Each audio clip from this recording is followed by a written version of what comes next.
With every one of these Slaves to Darkness videos, I've been edging closer to getting to where I am now, working on the models that really excite me and interest me. And this is the first one of those. Previously, we've worked through all of the infantry, all of the elite units, and now we're getting on to the named characters. And this is where I've been super excited to get to. The first one of these is going to be Eternus, the First Blade, or Demon Prince on Demonic Mount, or whatever the other alternate build option is, but I'm not going to be bothered about that.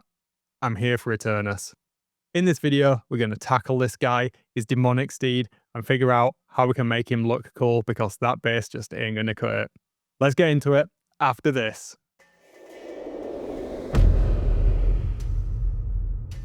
Hi everybody, welcome back. I'm Wayne. Every army has a couple of standout models, the ones that you really look forward to painting, the ones that you just cannot wait to start slinging paint at, building epic base dioramas, and just fielding, fighting against friend and foe alike, having really good fun. And it's the smile that they put on your face that this hobby is all about. And that's where I'm starting to get to with this army, finally. Eternus, the First Blade, is a really cool character.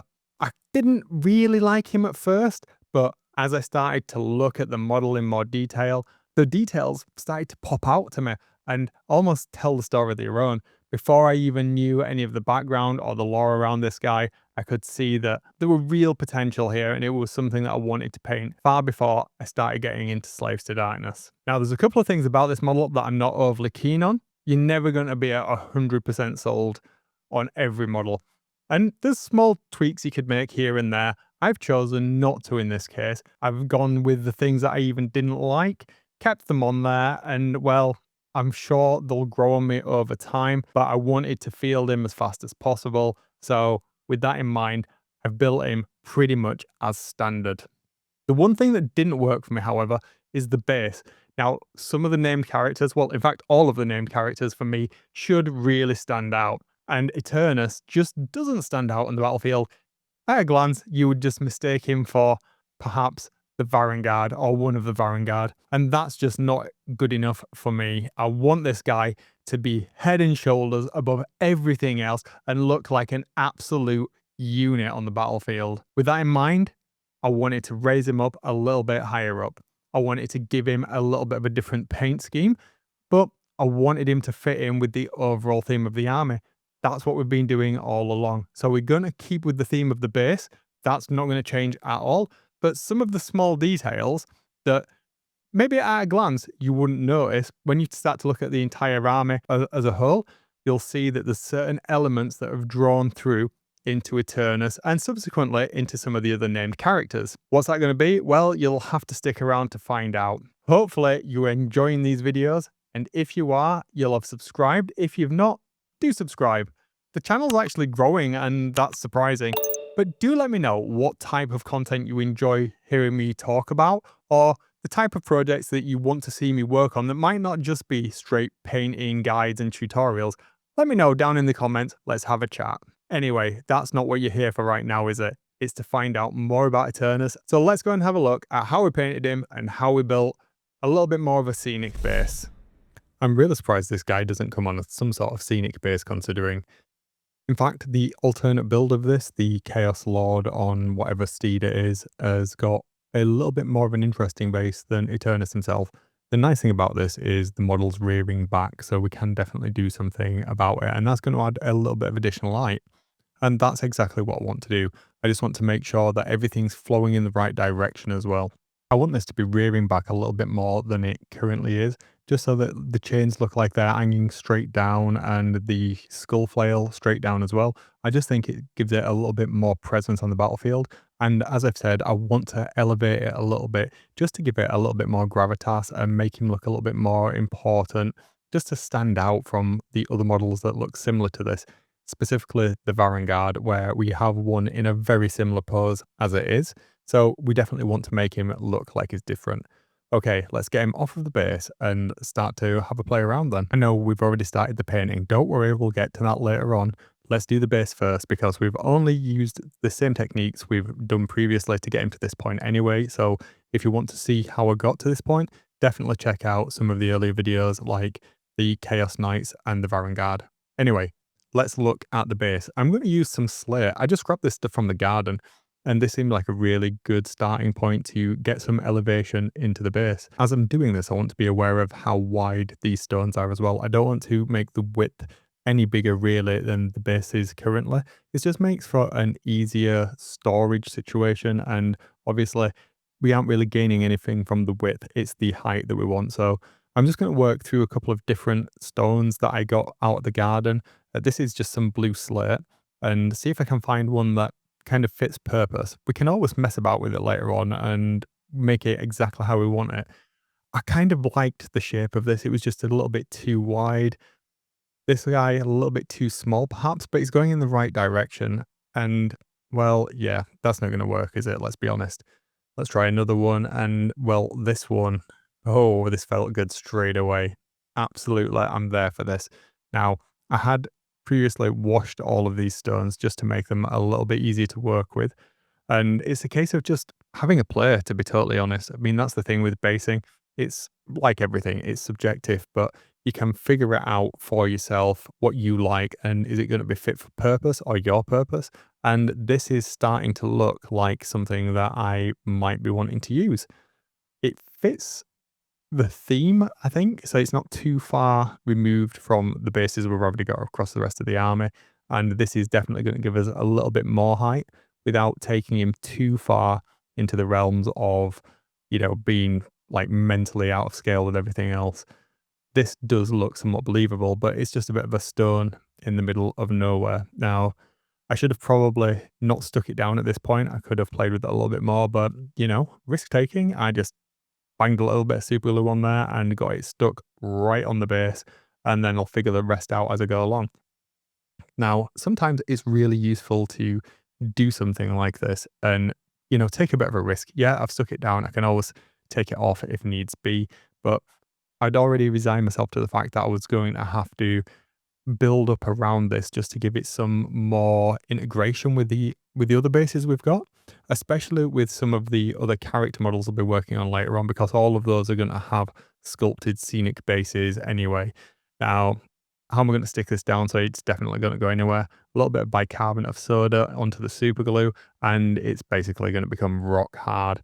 And this is a really good technique for filling in the little gaps. It just makes things look more unified. I'm sure you guys have done this 1,000 times before, but if you didn't know, bicarbonate of soda, baking soda if you're over in the US, and contact adhesive, super glue, whatever you want to call it, makes a really nice bonding solution and it becomes super hard.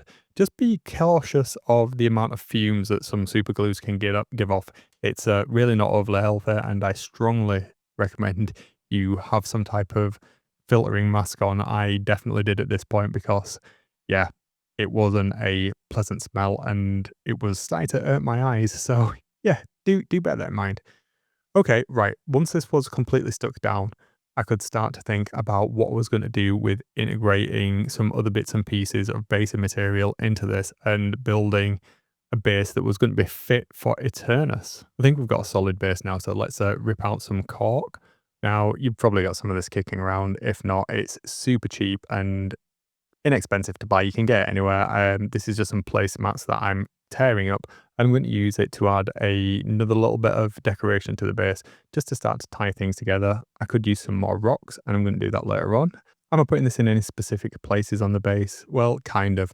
In my head, I have a vision of Eternus stood at the end of this rocky outcrop, whatever we're going to call it, rearing up on the horse, as we said, or the demonic steed. And I want it to look like it's like a ramp up to it. So I want to build almost the back side of this rock. Using cork is a really good proxy for stone. I'm probably going to cover most of it, to be fair, in sand and other bits and pieces of detritus just to add a little bit more texture. But this is a good, decent way of building up some volume, I suppose, without it looking too unnatural. Again, I'm using super glue here, and that's the easiest thing I found to stick it down. You could use PVA as well if you wanted, but I'm just going to bang a liberal amount of super glue. Some people might even say too much super glue at this point, all over the parts that I'm working on, and then just grab a couple of handfuls of various sized sand. Now it's going to be basically a backwards and forwards of these techniques all the way through the base build.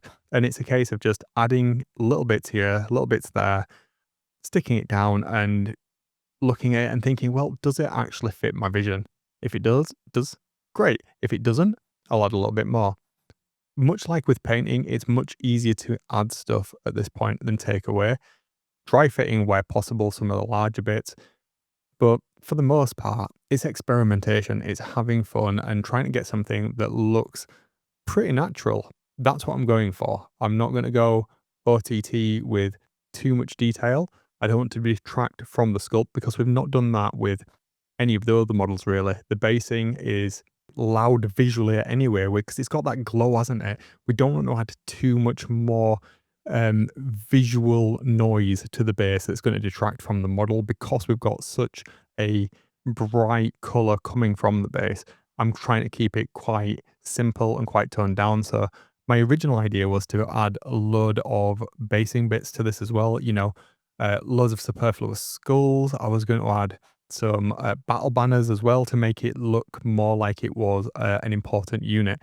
But then when I actually looked at the model a little bit more, as I said earlier, some of the details speak for themselves, and I think we can really differentiate with some simple tweaks to the paint job, perhaps making the armor just a different color. So we don't really need to go overboard on the base and detract overall from the model.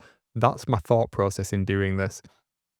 Fairly happy with where we're going at this point, so I'm going to pull out a box of Citadel skulls and have a look through some of these just to add a little bit more detail there. Not too much, as I say, I don't want to detract from the overall model, but I'm going to have a look through some of these skulls and just litter a couple around here and there just to tie it back to some of the other bases that we've already got that have got skulls on there.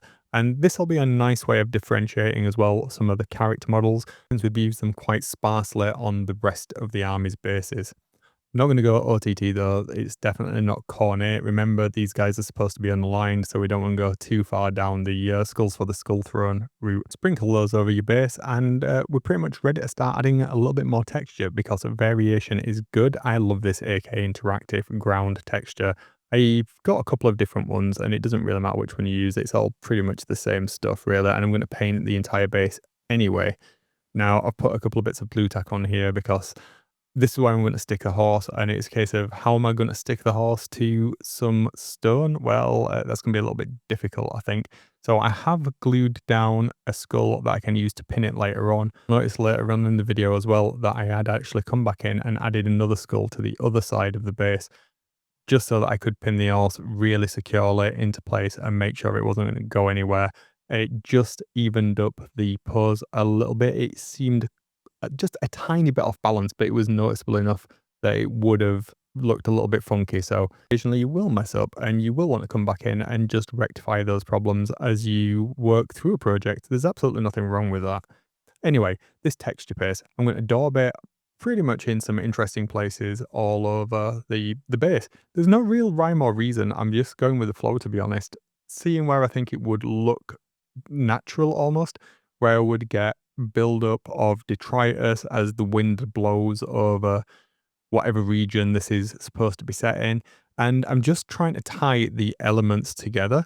As you can see, the sand, the different textures there, I want those to all start to come together. So it's going from a thicker sand to a coarser um, mud texture into that finer grain sand. All of this kind of gives it more visual interest. And the other element that's really cool as well, I really like this, is that when you spray something, if you do it light enough, the different materials will absorb the paint at a different rate, and it'll give you almost a natural underpainting. You'll have a variation in tone and color right off the bat. So bear that in mind. I mean, you could even get away with not priming this. You could just go straight in with the color, and then you'll get that natural bleed into the different textures, into those different substrates, and it will give you a much more natural effect. At this point, I'm pretty happy with the base. So I went away and I primed it black. And I did come back then after I did my first dry fit of Eternus and add that other skull that I mentioned. That's going to allow me just to create a nice secure connection point between both of the feet and the base, just using a couple of small little pins. I can super glue them into place, put a little bit more bicarbonate on there, and the job's are good. And I did make a little bit of a mistake where I drilled the first mounting point. It didn't look quite natural, so I came back, filed it down a little bit, and I just drilled a second one. I'll fill that all in, but you won't see it. It'll be under the foot anyway. Now, the base is looking pretty good. I'm happy with that. Let's think about putting some paint on it, and we're going to do it exactly the same way as we've done before. I'm going to pick out that warm grey we've used on all of the previous bases, and I'm going to do exactly the same thing. I'm going to give it a nice, easy dry brush. Now, I wouldn't use your best dry brush for this. If you're using something expensive, perhaps swap out to a cheaper makeup brush or something like that, just so that you don't rip it apart, because unless it's an old brush, this is going to be quite vicious in terms of the wear and tear it's going to fall on your dry brush. So you might want to think about that before you undertake this, especially if you've been using a lot of coarse materials like the sands. They really do take out your dry brushes, so don't use your best ones for this. You'll be familiar with by now. Make sure the bristles of your brush are a little bit moist, not wet, but that will help the paint flow off of this. And it's really just a case of working around the base. I made the mistake here of starting with quite a small dry brush for what I was doing.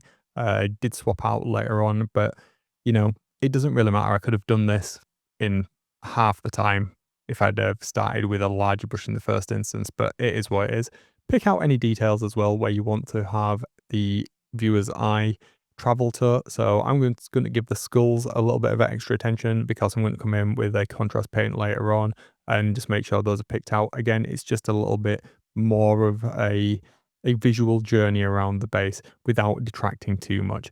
Also, we want to bear in mind that this being a character's base, I want to put a little bit more emphasis on the OSL and how that interacts with some of the rocks on the base.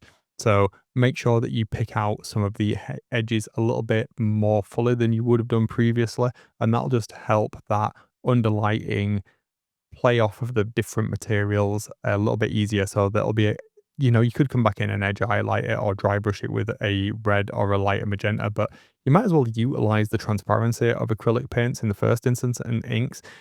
Why work harder when you can work smarter? At the end of the day, these are tabletop standard and not display quality or anything like that. So any kind of efficiencies we can introduce to get them on the table faster is a win-win. Let's keep the momentum then. Grab a skeleton horde or some type of light brown ochre color, whatever it is that you want to paint your bones using. And I'm just going to pick out the skulls we've got on the base with this.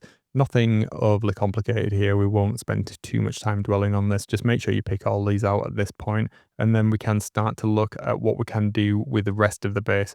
And that's going to be basically making sure it ties in to our wider army basing theme. If you've not checked out the original video about the basing theme for these guys, do so now if you're interested. That's right at the beginning of this series. Check out the playlist. It'll probably be on screen now. And we'll wait for you as you go back and check out what we've already done with the basing scheme. We won't go into all that in detail, but we will recap it here at this point. I think it's useful to do so. Thin down white paint or white ink next then. My preference is for ink. You'll know that pretty well by now if you've watched some of the other videos. And I'm just going to paint around the border where the lava or whatever it is meeting the base. So the shoreline basically. And I'm just going to utilize the brush's propensity to follow the shoreline really. It's not really even painting this, is it? It's just, following the lines. Let your brush do the job. And if you want to blend it in, you can do. I'm going to come back in with the airbrush later on. I'm going to paint as well a couple of little bubbles on here just to add a little bit more interest. Since this isn't sculpted detail, all this is a little bit of resin to put on the base just to flatten this part out so we didn't have the texture of the standard Citadel base on there.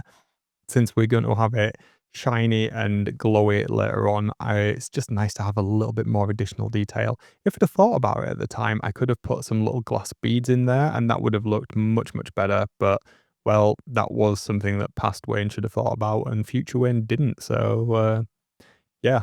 Anyway, right, next up, we're going to start painting the other colors on the base. I'm going to use a sepia through the airbrush and we're just going to start to hit the model all around where the dirt might be. I want to keep that grey color on the rock and anything else where we put those sandy textures on. that sort of thing, I want to use this color on. Now I'm going to thin it down a little bit because it is very highly pigmented, but it does give a really nice dark look to the base, and that's what we want. Remembering, as always, contrast is king when you're using OSL, especially when you want to cheat and do it really fast like we do. So having a base that's darker, especially around where we're going to have that brighter point at the front that we've just painted in the previous step with the white paint, is going to make it glow even brighter. And that's the key to making your glows look really good. Make the darks darker and the brights brighter, and it will look like it's glowing something mental. As always, working in nice thin layers around the model, and that's going to give you the variation in tone as well. As I say, previously when we talked about this earlier on in the video, utilizing the different absorption rates of the various elements we've put on there, so the different kinds of sand, even with a light spritzing of the black paint over the top, they will absorb the paint at a little bit of a different rate. So do bear that in mind. You'll get a nice bit of variation without any effort. You can basically just use the same pressure from your airbrush all the way through the model. It's entirely up to you though. You could use this as a base coat and then come back in with a dry brush. I really don't like too much emphasis on the base. I like to put a vignette around them anyway. So putting too much effort into the corners and the edges is redundant because I'll only be coming back in with a black paint. And that just makes the base look a little bit smaller, brings the viewer's eye into the actual model, and just makes it stand out a little bit more. It's a personal preference thing, and it's entirely up to you. Now, we're at a point where this is actually looking pretty good, so we can probably call this part done, and we can move on to Big E himself, Eternus, first blade of the Ever-Chosen. Let's crack on and figure out what we need to do to differentiate him from the rest of his chaotic buddies on horses or demonic steeds or whatever they are. Okay, let's pick out a few details on Eternus himself then. Now, to get him to the stage where we are at already, I've basically followed the process that I did for the Chaos Knights. Do check that back out. There's no point in me reiterating over everything again just to get him to this point. So pause here, go back and check that previous video out, and you'll see how I got all of the metallics and basically am ready to this point, which is the point of differentiation between him and some of the other ones. Now, let's pick out a couple of the key details, as I say. So I'm going to use Skeleton Horde again, the Citadel contrast paint, just as the base here in the first instance. And I'm going to start picking out any of the skulls or the bones. And yeah, it's fairly straightforward to do this. Just make sure you don't miss any. I think I did miss one and I had to come back later on, which was a little bit annoying because I like to keep my painting deck very tidy, only with the colors out that I want to use at that specific time, unless it's on my wet palette. So yeah, I had to move, which wasn't ideal, but you know, it didn't slow me down too much. I wasn't overly sure if I wanted to do the tail this color. It turned out to be a bit of a nappy accident, and it did work, but I wasn't sure if it was going to be tonally a little bit too similar to the armor, but we changed things up later on in this, so it did end up being okay. I don't have much experience of what a demonic steed would look like and the colors it would be, and well, I ended up going with a mid brown color. I think this works pretty well as well because I wanted the armor to be black mostly on Eternus. So going too dark on the steed would have made it look a little bit muddled, and there'd just be too much going on in terms of a wodge of the same really dark colors. So I decided going a little bit lighter on this guy compared to what we did with the Varanguards and the Knights was probably going to help a little bit, just separate the two elements out, almost like framing Eternus, because it's him we actually want to draw attention to. The mount is part of the model, obviously it's part of the unit and its battle profile, etc., but the actual character is the rider. So having some differentiation between the two is sensible. Now, there is some air on this horse as well, and there's also all the leather straps. Now, previously I've gone quite dark with the straps, but I wanted, again, just to not go too dark because Eternus himself is going to be quite dark. And I wanted this hair to be picked out and look a little bit different to the skin colour. I'm not entirely sure it worked enough within terms of the differentiation, but I'm going to do it anyway. Let's see. I'm going to use Rattling Grime. So this is something of a a dirty black, if that makes sense. It's quite a thin color, so this underpainting does show through, and it does have some differentiation between the Gorgon and this. You can see it much better in brighter light, so for the most part, it does stand out. If it's a darkly lit room you're playing in, it's probably just gonna look like it's all painted the same color, so perhaps I could have done something a little bit more with this, but I think, again, painting every little detail can detract from the model, and that's absolutely not what I wanted to do. I didn't wanna go too far and make it look inconsistent with the rest of the army, so I am trying to keep this as similar as possible while differentiating it. I don't want it to stand out too much, even though it is a character. Okay, so I'm just going to work through all of the straps on this. And again, I think I could have possibly put some more differentiation in the straps. I could have added a little bit more detail, much as we did with the Therodons and those kind of things, making the leather look more leather. But I think that would be adding superfluous detail just for the sake of it. I did do that a little bit on some of the leather straps on the top of the model, but certainly for the ones underneath. Let's add a little bit more differentiation then. I'm going to use another contrast paint, another flesh color, and I'm just going to start picking out. It's not really something that you need to do. Colors are very similar, but it does add a little bit more interest. It just gives another layer to the model. It's absolutely something that you can completely avoid if you don't want to do it. With hindsight, I may have gone a little bit lighter on these if I did it again, perhaps using Guilliman flesh or something like that, just so that there is a little bit more contrast there, but it does work. What I'm trying to do at this point is basically just block in all of the colors on the horse.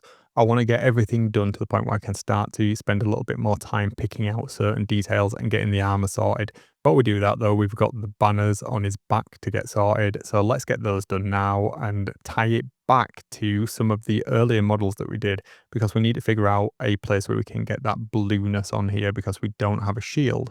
Now we do have the weapon wraps, but I'm going to utilize the banner and I'm going to tie those back to the sorcerers we did a few videos back. So check those out if you've not seen that video. Rather than just doing a straight blue, we're going to do a wet blend between a burgundy and a blue, much like we did on the robes for the sorcerers and the my Meridon thing, the Termitage, that dude I can't remember the name of.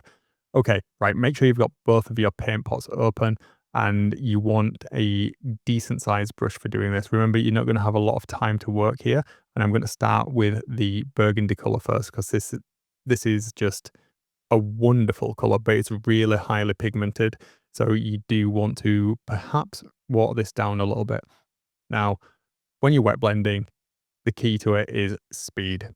Unfortunately, if you don't do it fast enough, it's going to look a little bit bandy. I'm making sure my brush is nice and moist, and that's going to let me blend between the two colors very easily. It's much easier to add more color later on than it is to take it off. So just make sure you're working in the right direction. You'll notice that I put the blue on right at the tip in the first instance. The reason being that's where I want it to be most saturated. And then between where it goes from the burgundy to the blue, you'll get a natural blend of purple, but the dominant color will obviously mix on the bristles of the brush, and that can be a little bit of a problem with certain blended colors. But this one is a nice, simple one. Perhaps have a spare bit of sprue or a bit of paper or something like that next to you, and you can try it on there in the first instance. The key is just making sure you've got some water next to you, making sure your brush is completely rinsed of one color before you go to the other, or in fact, you could swap brushes. Often when I'm wet blending, I will use two or more brushes depending on the technique I'm going for. Now, one other thing to be conscious of when you're doing this is making sure that your bristles don't overlap the front and the back part of the banner. In fact, to avoid that, make sure that you've let the one side dry basically before the other one, just so that you can't possibly mess your blend up too much, and then just be conscious of your bristles splitting between the two sides.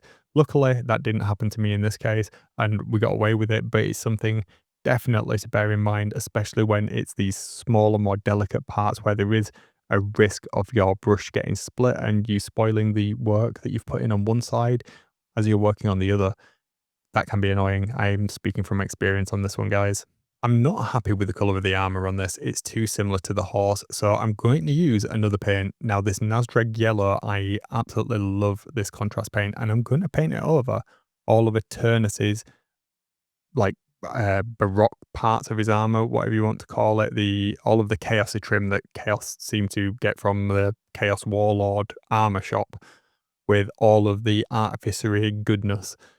Right, be careful where you're putting this. I mean, it doesn't matter because we're going to come back in later on and paint the armor black, but you don't want to get it on the horse's armor panel. The point is, this is going to add another little bit of contrast between Eternus and his mount. This will make the armor look a little bit more golden, richer, deeper, like almost an aged gold, rather than the shiny gold we've got without too much effort, but it will definitely differentiate him from the mount. I have to say, this is one of Games Workshop's best paints, to be honest. It's so versatile depending on what you do with it. You can get a yellow from it, you can get a green from it. It's just such a good colour, and it's so highly pigmented as well. It's really, really versatile. I highly recommend you pick this one up. Even if you're not a massive fan of Citadel paints, this contrast paint is so good. Anyway, I'm going to work my way around the armor, applying it to all of the little bits of baroqueness to it, just making him stand out. Onto the arm then, and it's another contrast paint I'm going to use, but anything will do really. You could use black ink or a wash and a couple of layers of it. I like Black Templar from the contrast range, and I'm going to do it thinned down. I will be putting several coats on here. Now I'm going to put at least 3 coats on the horse's armor because I want that to read as real black. So you could have used a standard acrylic paint here, but using the contrast paint will give you just a little bit of shine coming through from the underpainting that we've done previously to get him to this point already. And having the paint thinned down and using a contrast paint really allows it to flow into the recesses a little bit better. So you're not really running the risk as high as you would if you're using a thicker standard acrylic paint of getting it on the armor, but it's entirely up to you. You could do this in one step rather than multiple coats, but I prefer to do it like this. And it's, as I keep saying, much easier to add more color than it is to take it away. So if I got to one point and I thought, oh, I really like the top being a little bit darker than the bottom and the bottom part looking a little bit more metallic, I can do that, but I do prefer to paint in glazes. It's much more down to your personal preference. There is no right or wrong way to do it. My original intention was to paint Eternus a slightly different color black or make him more metallic than the mount, but I decided against that. I thought I would pick out a little bit more detail on him, and I'm going to do that at this point as well. I won't go into detail about all of those various bits and pieces, but it came down basically to adding a little bit of metallic edge highlighting and just picking out his face a little bit more. We've done all that in previous videos, so I won't reiterate it here just for sake of brevity, because this one's quite a long one as it is. But once I'm done with the armor, we're pretty much there, to be absolutely honest. It's a case of just going through and picking out the OSL and doing a little bit more work on the horse's face. I'm going to do all that at this point now, and we'll be in a good state to really start to have a good look at the model. As always, you should be by this point be really familiar with my process for doing the OSL. It's dead straightforward for the tabletop standard stuff. It's going to be a case of flooding the area that I want to glow with white and then working backwards and forwards between white in the airbrush and the color that I want the glow to read as, in this case pink, and then just picking out a little bit of the hotter areas with the brush and some more white ink just to get that really nice, vibrant, saturated color and the center part as hot looking as possible to really sell that glow effect. Now, I won't go into it all in detail. You can check that out in some of the previous videos or the first basing video where we actually look at that in a little bit more depth. And with that said, we can take a look at the final model, Eternus.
guys, this one is a doozy. I am super happy with how Eternus turned out. The only thing that I've really kind of changed my mind on as I've gone through the build and through the painting process is the helmet. It looks very 40k to me, and I can't shake that feeling. It's like, you look like a Chaos Warrior from 40k. That's not a bad thing by any means. It's got that kind of 1980s Mark 8 face mask to it. I'm not hating on it, but there's just some disparity there between him and the rest of the army, really. I can't think of any other of the Chaos Warriors or the Chaos Lords that have that same sort of 40k-esque look to him. In fact, taking a wider look at this, it does look very 40k. There's nothing we can do about that. He still looks cool on the battlefield, and how he's turned out, the base, lifting him up a little bit, giving him some more gravitas on the battlefield, really does pay dividends. I'm super happy with this guy, and he just fits in.